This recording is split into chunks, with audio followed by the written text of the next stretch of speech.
second. We are getting everyone live and together. Good morning, everyone. It is 9:30 on Thursday, and we are here, as we always are, talking about cotton cuts with all of our folks on Facebook and on Instagram and on YouTube. Good morning, everyone. Thank you so much for joining us. Good morning, Greta. I see you're an early riser and first to comment. As always, I appreciate you.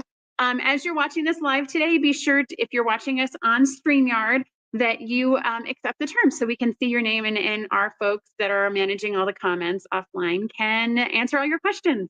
So we are going to start, as we do every Thursday, with questions that came from you, our awesome audience and viewers.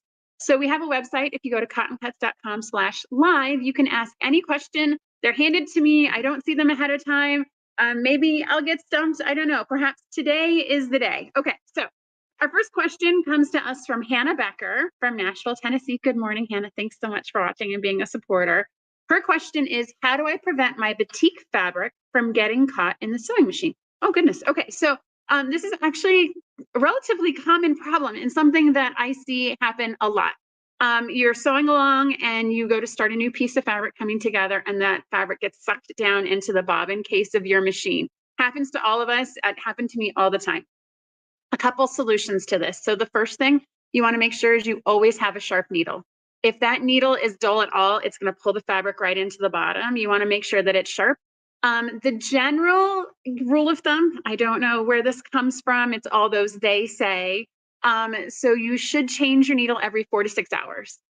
So usually by the time you complete and finish one project, that's when you should change out your needle, just to make sure it's as sharp as possible. Another common cause for that is that you're starting the new piece. Having what's called a leader actually helps. So you sew a scrap piece of fabric in the sewing machine first. You don't cut your threads, and then you follow it up with the fabric that you actually want to piece together. This technique works for me. This helps me keep that fabric from getting sucked into my machine and being gross.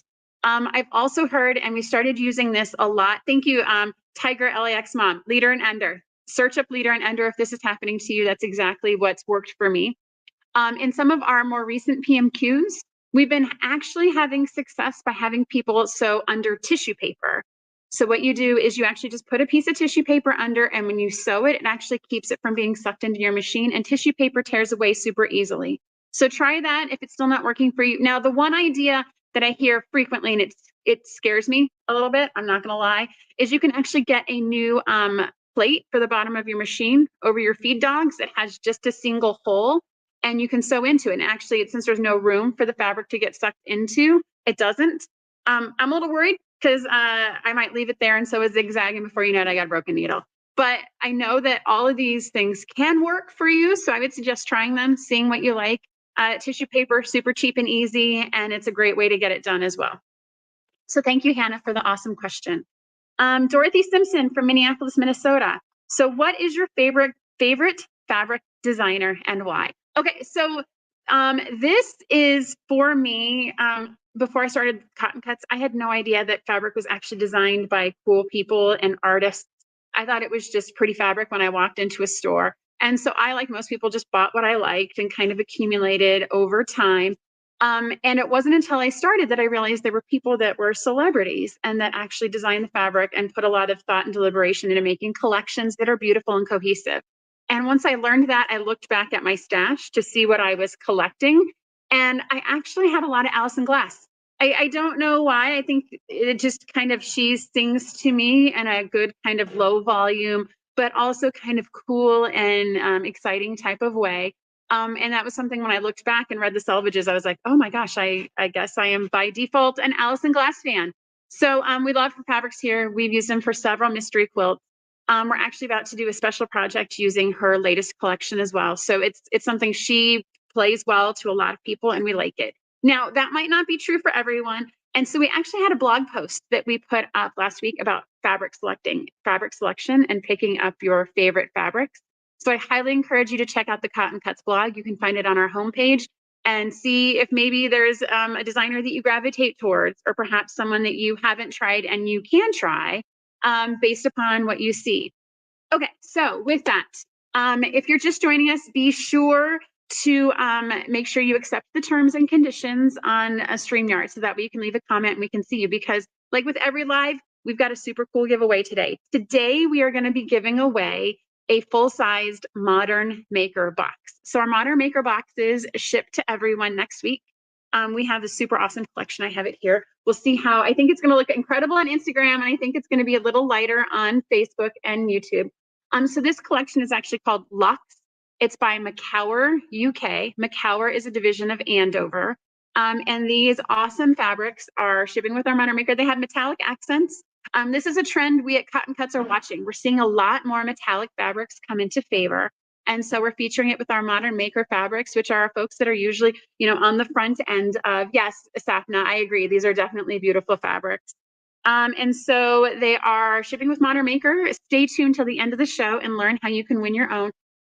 You can definitely go online and join our Modern Maker if you love these fabrics and want to be surprised by this awesome collection. There's still time to join. Okay, so with that, we're going to turn into what's happening this week in the shop. I know people are watching us on different channels, and we're great at posting little snippets of here and there. If you ordered a Rosa's Holiday Your Way or the Mini Mystery, those are gone. We finished those up. They are out the door. They are traveling to you. We're super excited to see kind of the next 6 weeks and to you open all these bundles of joy and inspiration. We're also packing up our Java and our Chroma, and we are cutting those Modern Makers, and we're doing mystery quilts. This is the beauty of what we do at Cotton Cuts. It's a little bit of that and a little bit of this and everywhere. And our team loves it. This is not we come and we do the same thing every day, and it's very routine. It's always new. It's always exciting, and we love it. Okay, so this week, I wanted to talk about guilds. So this is something that we get asked a lot. So what is a quilt guild? And so I think it's something that when I use the word guild with people that aren't quilters, they think it's like an apprenticeship, like I'm becoming a shoe cobbler and I have to join a guild and I have to be an apprentice before I can be a master. Okay, so that's not it at all. So quilting guilds, think of them as quilting clubs. Think of them as sewing circles. These are opportunities for folks to gather around a common interest and share a mutual love and appreciation for everyone's creative work that they're doing. So guilds are like a lot of clubs and organizations that are volunteer-led. There's usually a board, there's financial reporting, there's programs, there's projects, and every guild that I've ever attended, I've had a great opportunity to visit several, has my favorite part, show and share. And so these guilds, they get together at different frequencies. Some meet weekly. Those are guilds that I love and admire. Those folks are committed to the cause, and they are definitely fully supported in all the work they are doing. Some guilds meet monthly. That's more my pace. Some guilds meet during the day, during the week. Some meet on the weekends. Weekends are definitely my jam. That's where, finding a guild that works for you. There are so many guilds out there that you can definitely find one that meets your pace and meets your frequency of meeting. Some guilds are super active on the charitable side of the house, that their primary mission is to create projects with their membership to donate things for their community, which is fantastic. Some are more social, and they like to just get together and hand sew together. Some are definitely more in producing shows where they can display all their members' content that they've created. That's a great way. I know that people online talk a lot about QuiltCon and QuiltCon Reject. There are a lot of guilds local to you that put on quilt shows that you can create a quilt and put it on display and show all your friends and family all the incredible work and creativity that is around you. Most guilds will have some sort of membership fee. The fees pay for usually space, and they usually pay for events that they put on and bringing in speakers. That is a huge element that I see. A benefit of a guild is they can bring someone like Tula Pink to your guild to talk to you about her creative process and to talk to her about what she does. They can also bring in people from Orifil to come and educate your guild as to what thread is and why certain threads work better in certain situations than others. That's the power of getting people together. I see Roxy says her guild has over 300 members. That's huge. That's awesome. That is a great way to be able to leverage bringing all of those people together into a central community. So you guys can all learn together and continue to enjoy each other's company. I like guilds. I don't have very many peers that quilt and sew. So I like guilds because it's a great opportunity for me to kind of set aside the professional, set aside the work, and be able to join with people. One of my favorite parts of our guild is we do a retreat. I know finding a retreat can be kind of intimidating. You don't necessarily want to go to a retreat center with people you don't know. Guilds are a great way for you to get together with people and just isolate and do what you love without the distractions of family and TV and all that good stuff. Like I said, show and share. Every guild I've ever been to, I love, love, love show and share. And it's usually reserved for the end of the meeting. And this is an opportunity for anyone that's in the guild that's doing a project to show it and talk about their process. And usually it's an opportunity for us to celebrate something that someone has been working on and put a lot of time into. Oftentimes we laugh because there might be a funny story associated with it. I know I shared a quilt that was kind of a happy mistake, and we were all able to laugh but still appreciate the outcome and experience the journey. I know that oftentimes the show and share is a good opportunity to share something you've learned. In one of my guild meetings, someone stood up and talked about making acrylic templates at a local glass company. That's not something I would have ever really thought about, was that if I needed an acrylic template to cut a bunch of triangles, I could go to a glass company and have them cut that plexiglass for me. And that's one of those things I don't think I would have ever thought to reach out on the internet and ask that question. But one of our guild mates brought it to the guild, and now I know that, and now I can share that with all of you. And so I feel like that's one of those things that I didn't know I needed to know, but my guild shared with me. Now, so I'm having a couple questions in all the comments about how do you find a guild? So there are actually registries of guilds out there. And so if you search for Quilt Guild near me, you're going to find a whole bunch of guilds near you. And I highly recommend sampling. I highly recommend going to a first meeting, seeing if the vibe gets you. Like I said, I know there's some people over here that, guilds meet during the day, during the week, which isn't for everybody. That was definitely not going to work for me. That's never going to work for me. So I suggest going, seeing if you like it. Most guilds will let you come to the first meeting for free and just kind of see what you like and what you feel. And I think that's usually a good indicator of, are you going to be a fit there? And is it going to be something that works for you? Now, I know there are some people that are addicted to guilds. There are some people that are members of 2, 3, and 4 guilds, and I get it, and I love it, and I appreciate it. And if that works for them, then that's definitely something to keep going on. I do know that there are some guilds that are a little bit more exclusive. They cap at like 22 members, which is awesome. And in order for someone to join, it's invite only. I don't think those are hard to find for a newbie. I would suggest looking at the guild register and just trying out a couple and finding a place, and then seeing if perhaps there's a subset that can be formed and that you can join that group. I love guilds. They're great. Just this past week, we posted about our guild partnerships at Cotton Cuts.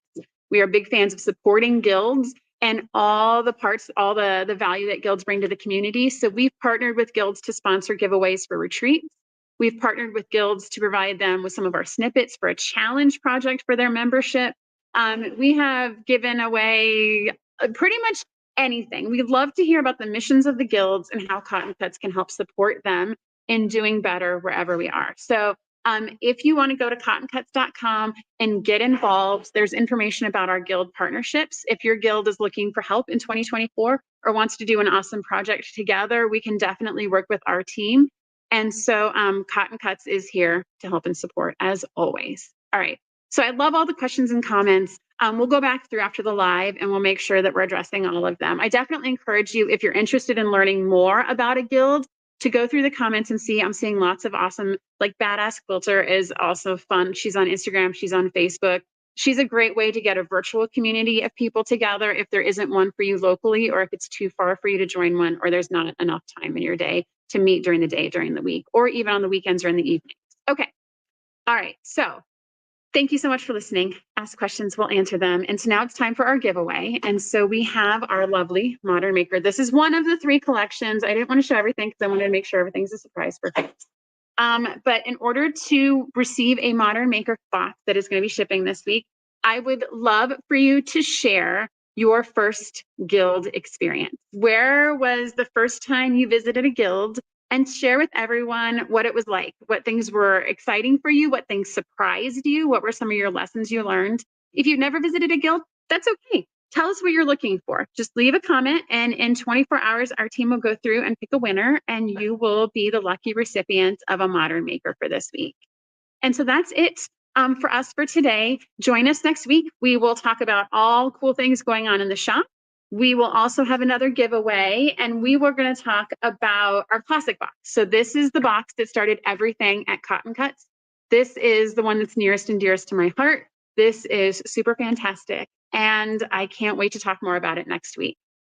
So, oh, and I am also being flashed the $5 sign to remind everyone about Cotton Cuts Cares. And so for every new membership to our Classic, to our Modern Maker, to our Chroma Super Pop, and to our Java, this month we will be donating $5 to So Powerful. It is an organization that is making purses to ship to South Africa to give to girls who are having to remove themselves from school due to having a menstrual cycle. And so they're trying to keep kids in school, specifically girls, so they don't fall behind with their male peers. It's a great organization. There's tons more information on our website, cottoncuts.com/cares, to learn more about it. But don't forget, if you sign up for a Modern Maker or Classic, Java, Chroma Super Pop, $5.